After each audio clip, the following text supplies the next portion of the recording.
పేటలో మాజీ ముఖ్యమంత్రి కల్వకుంట్ల చంద్రశేఖరరావు గారు మాట్లాడిన ప్రతి మాట అబద్ధాలే అని చెప్పి తెలంగాణ ప్రజానీకానికి మరోమారు మనవి చేస్తున్నా. అబద్ధాలు వాస్తవాలని వక్రీకరించడం, ఒక ఫ్రస్ట్రేషన్, ఒక డిప్రెషన్, పవర్ పోవడమే కాదు, గవర్నమెంట్ పోవడమే కాదు, ఇప్పుడు పార్టీ కూడా మిగలదేమో భయంతో బయటికి రావడం తప్పితే మరొకటి కాదు. నా సుదీర్ఘ రాజకీయ అనుభవంలో ఏ పార్టీ కూడా ఇంత తొందరగా కుప్పకూలిపోలేదు. దేశంలో చాలా రీజనల్ పార్టీస్ ఉన్నాయి. తమిళనాడులో ఉన్నాయి, ఒరిస్సాలో ఉన్నాయి, వెస్ట్ బెంగాల్లో ఉన్నాయి, మహారాష్ట్రలో ఉన్నాయి, సుమారు అన్ని రాష్ట్రాల్లో ఏదో ఒక రీజనల్ పార్టీ ఉంది. కానీ ఒక రీజనల్ పార్టీ పొంకనాలకు పోయి జాతీయ పార్టీగా మార్చుకుని అసలు ఉనికికే పోయి అసలు ఎగ్జిస్టెన్స్ లేకుండా పోవడం ఈ టిఆర్ఎస్, బీఆర్ఎస్, ఇప్పుడు వీఆర్ఎస్ అయిపోతుంది. చాలా స్పష్టంగా చెప్తున్నాను నేను, పార్లమెంట్ ఎన్నికల తర్వాత బీఆర్ఎస్ పార్టీ మిగలదు.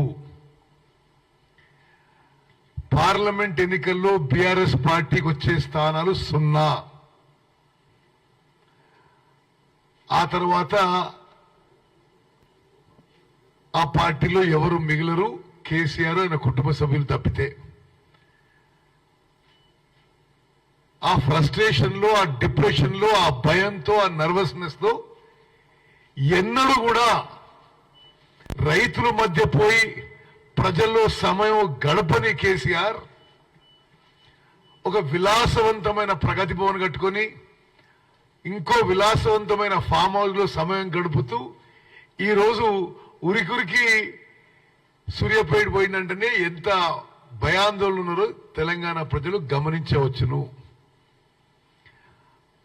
మాట్లాడిన ప్రతి మాట అబద్ధమే. అసలు నిజంగా ఒక పెద్ద మనిషి 10 ఏళ్లు ముఖ్యమంత్రి అయిన తర్వాత ఈ విధంగా అబద్ధాలు మాట్లాడొచ్చా? తెలంగాణ ప్రజలు గమనించాలి.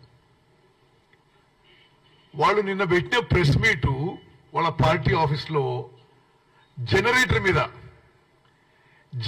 మీద పెట్టి లోపల ఎవరో ఆ వైర్లు దొక్కుంటే అది కొంత ఇంటరప్షన్ అయితే పవర్ సప్లై ఎట్లుంటుందా అని చూడమంటారు. ఇంతకంటే దుర్మార్గంగా ఒక మాజీ ముఖ్యమంత్రి అబద్ధాలు చెప్పడం, ఇది యావత్ తెలంగాణ ప్రజానీకాన్ని గమనించాలి. మా ప్రభుత్వం 24 గంటల పవర్ ఇంటరప్షన్ లేకుండా ఇవ్వడానికి ముఖ్యమంత్రి రేవంత్ రెడ్డి గారు, ఉప ముఖ్యమంత్రి పవర్ మినిస్టర్ బట్టి విక్రమార్క గారు స్పష్టమైన ఆదేశాలు ఇచ్చారు. ఎంత ఖర్చైనా సరే పవర్ కొనుగోలు చేసి 24 అవర్స్ పవర్ కొనసాగిస్తాము. అదేవిధంగా పవర్ విషయాల్లో మీకు కొన్ని చెప్పాలి. అన్ని అబద్ధాలు నిన్న మాట్లాడింది. నేను 5 ఏళ్లుగా పార్లమెంట్ సభ్యునిగా భారతదేశం యొక్క పార్లమెంట్ యొక్క ఎనర్జీకి సంబంధించిన పార్లమెంట్ కమిటీలో సభ్యుని, ఒక కీలక క్రియాశీలక పాత్ర పోషించిన వ్యక్తిని. నేనే అప్పుడున్న చైర్మన్, మళ్ళీ ఇప్పుడు లేదు కానీ ఎన్టీపీసీ చైర్మన్ ని పార్లమెంట్ కమిటీ మీటింగ్ లో అడిగినా, మరి 4000 మెగావాట్లు తెలంగాణకి ఏపీ రీఆర్గనైజేషన్ యాక్ట్ లో ఉన్నాయి. వారి పేరు doctor Gurdeep. Rahul, just listen to this carefully. I asked him my self, 4000 మెగావాట్లు ఉంటే మీరు ఎంత మొదలు పెట్టినరు, ఎంత చేసినరు అని. అయితే ఆయన నాకు పార్లమెంట్ కమిటీలో ఆన్ రికార్డ్ మినిట్ అయి ఉంటుంది. పార్లమెంట్ రికార్డులో మేము 1600 మెగావాట్లు మొదలు పెట్టినాం, మళ్ళీ ఇంకా 2400 మెగావాట్లు ఎందుకు మొదలు పెట్టినాం అడిగినాం. అంటే ఒకటి మీరు గుర్తుపెట్టుకోవాలి, ఎన్టీపీసీ పెట్టే పవర్ ప్రాజెక్ట్స్ వాళ్ళు పెట్టుబడితో పెడతారు. we only have to buy the power if it is competitive to us. ఆ బ్యాలెన్స్ ఆ ఎన్టీపీసీ ఫేజ్ 2 2400 మెగావాట్ కి రాష్ట్ర ప్రభుత్వం ల్యాండ్ అండ్ వాటర్ అలాట్మెంట్ లో కోఆపరేట్ చేయడం లేదు అని పార్లమెంట్ కమిటీలో డాక్టర్ గుర్దీప్ చైర్మన్ ఎన్టీపీసీ నాకే జవాబు చెప్పడం జరిగింది. సరే ఆ తర్వాత మరి ఆ విషయం తర్వాత ప్రోగ్రెస్ అయింది. ఇప్పుడు ఏదో నిన్న ఆ పెద్ద మనిషి ఏదేదో మాట్లాడిండు. అంటే నిజంగా కూడా గత టిఆర్ఎస్ ప్రభుత్వం ఎన్టీపీసీతో కోఆపరేట్ చేసుంటే రాష్ట్ర ప్రభుత్వానికి రూపాయి పెట్టుబడి లేకుండా 4,000 మెగావాట్ల పవర్ ఈ రోజు వరకు వచ్చేది. వీళ్ళు మొదలుపెట్టిన అక్కడ భద్రాద్రి యాదాద్రి పవర్ ప్లాంట్స్ కి ఎక్కడ డిమాండ్ ఉండదు అని చెప్పి దాన్ని ఆపిన వీళ్ళు ఏదో అబద్ధాలు మాట్లాడుతున్నారు. ఏదో పెద్ద పెద్ద ఫిగర్లు మాట్లాడిండు. మేము వచ్చినప్పుడు 6,000 7,000 మెగావాట్లు ఉండే, మేము 14,000 మెగావాట్లు చేసినామని. అన్ని అబద్ధాలే.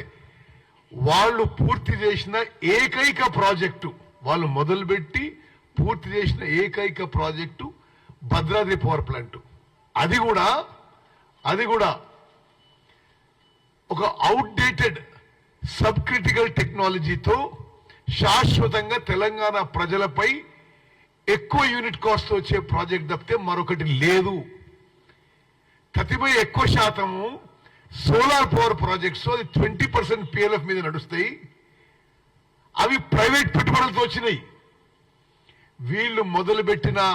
వీళ్ళ హయాంలో మొదలుపెట్టిన మరొక ప్రాజెక్టు, విద్యుత్ ప్రాజెక్టు లేదు అని చెప్పి మనం చేస్తున్నాం. యాదాద్రి పవర్ ప్రాజెక్టు 7 ఏళ్ల తరబడి కాస్ట్ ఓవర్ రన్ 3 4 అయిపోయి ఇంకెక్కడో ఇంకా మెల్లగా నడుస్తున్నది.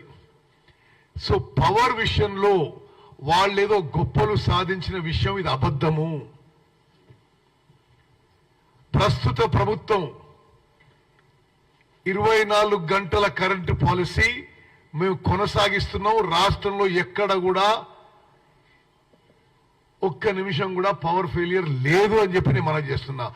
వ్యవసాయానికి కానీ వ్యాపారానికి కానీ ఇండ్లకు కానీ. దానికి అదనంగా మేము ఇండ్లకి 200 యూనిట్లు ఉచితంగా ఇస్తున్న విషయం కూడా మరి తెలంగాణ ప్రజానీకానికి తయారు చేస్తున్నాం. ఇంకో విషయం, మరి ఏదో మేము గొప్ప గొన్నం అది ఇదని అంటున్నాడు. సివిల్ సప్లైస్ మినిస్టర్గా ఈరోజు నేను మీకు మనవి చేస్తున్నా, రాష్ట్రంలో మీరు మొత్తం రాష్ట్రంలో గతంలో ఎన్నడూ లేని విధంగా 7,149 ప్రొక్యూర్మెంట్ సెంటర్లు కొన్ని ప్రారంభించినాం, కొన్ని ప్రారంభిస్తున్నాము. రైతులు పండించిన ప్రతి గింజని ఎంఎస్పీకి కొనుగోలు చేయబోతున్నాము. రైతులు పండించిన ధాన్యాన్ని ఏ మిల్లర్ అయినా ఏ వ్యాపారైనా ఎంఎస్పీ కంటే ₹1 తక్కువ కొన్నా కఠిన చర్యలు తప్పవు అని చెప్పి కూడా ఈరోజు సివిల్ సప్లైస్ మినిస్టర్ గా నేను మనవి చేస్తున్నా. అదేవిధంగా పంటల గురించి మాట్లాడిన పెద్ద మనిషి అసలు ఎంత విడ్డూరమైన విషయం, వికారమైన విషయం అంటే, నేను పార్లమెంట్ లో క్రాప్ ఇన్సూరెన్స్ గురించి క్వశ్చన్ రైజ్ చేస్తే ఏమని, భారతదేశంలో క్రాప్ ఇన్సూరెన్స్ ఏ రాష్ట్రంలో ఏ స్కీమ్ నడుస్తుంది, మరి పంట నష్టానికి ఎంత, ప్రీమియం సంగతి ఏంటిది అన్ని మాట్లాడితే 29 రాష్ట్రాల్లో క్రాప్ ఇన్సూరెన్స్ పంట బీమా లేని ఏకైక రాష్ట్రం తెలంగాణ రాష్ట్రం అని పార్లమెంట్ లో జవాబు చెప్పిండ్రు. కొద్దిగా మాట్లాడే పెద్ద మనుషులకు సిగ్గుశరం ఉండాలి. 29 రాష్ట్రాల్లో క్రాప్ ఇన్సూరెన్స్ లేని రాష్ట్రం ఒక్క తెలంగాణ రాష్ట్రమే.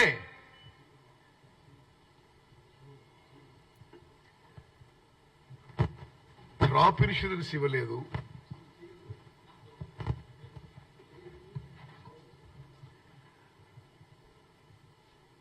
ప్రకృతి వైపరీత్యాల వల్ల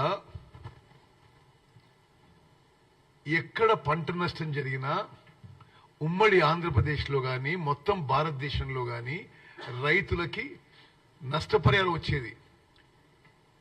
ఈయన ఈ పెద్ద మనిషి ముఖ్యమంత్రి ఉన్నప్పుడు ఆ స్కీము రద్దు చేసిండు.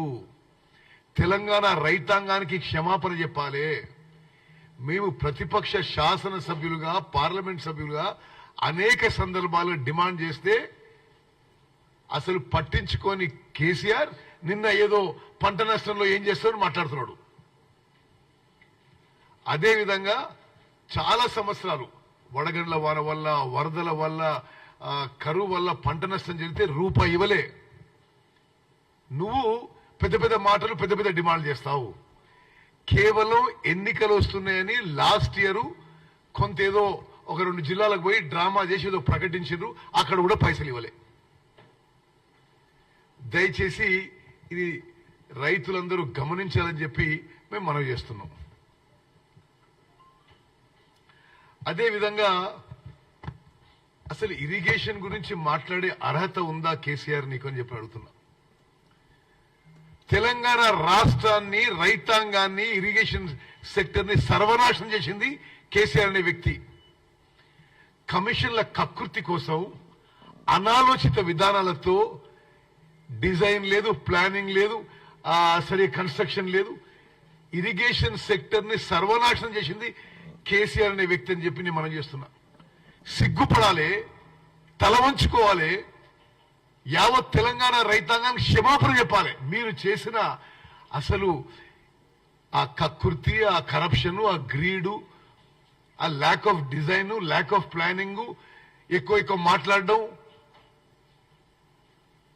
నేను ఇరిగేషన్ మంత్రిగా ఆన్ రికార్డ్ చెప్తున్నా ఇలా స్వతంత్ర భారతదేశంలో ఏ రాష్ట్రంలో కూడా ఇరిగేషన్ సెక్టర్ ని ఈ స్థాయిలో ఎవరు నాశనం చేయకపోయి ఉండొచ్చు.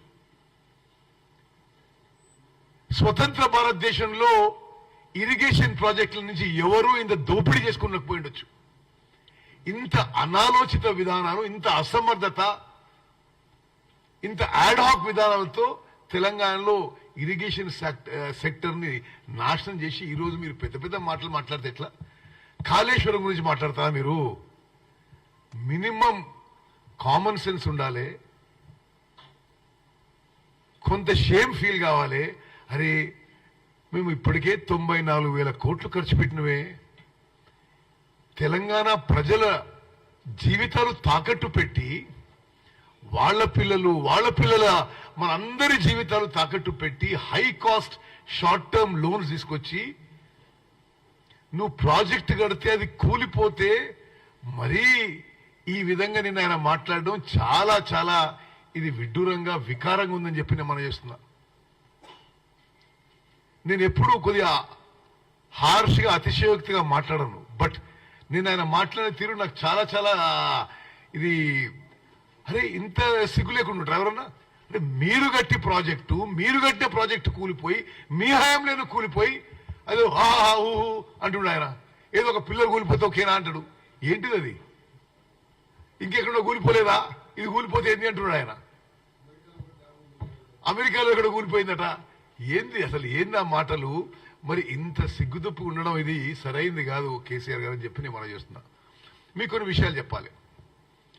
మళ్ళా చెప్తున్నా, ఈ కాళేశ్వరం ప్రాజెక్టులో గతంలో తుమ్మటి బ్యారేజ్ కింద 38,000 కోట్లున్న ప్రాజెక్టు 80,000 కోట్లకు పెంచారు. ఇది అదే ఆయకట్టుకి సిడబ్ల్యూసి అప్రూవల్ 80,000 కోట్లకు తీసుకున్నారు.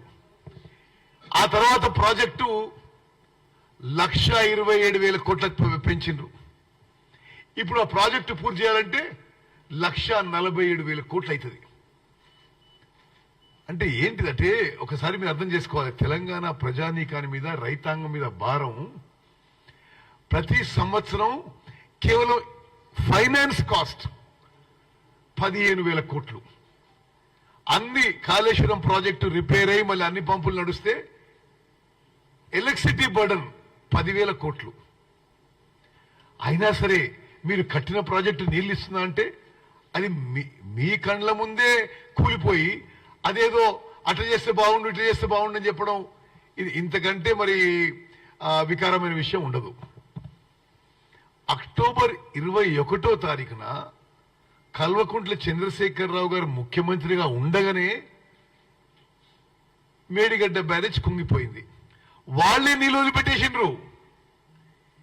ఎట్లా బ్యారేజ్ కూలిపోతుందో ఏమో అని తెలిసి వాళ్లే నీళ్ళు వదిలిపెట్టినరు. ఆహా ఇప్పుడు అది మీరు పంపు చేయకపోయినరు, అది చేయకపోయింది ఏం మాటలు అవి. మరి తర్వాత అన్నారం బ్యారేజీలో కూడా అదే లీకులు మొదలైనవి.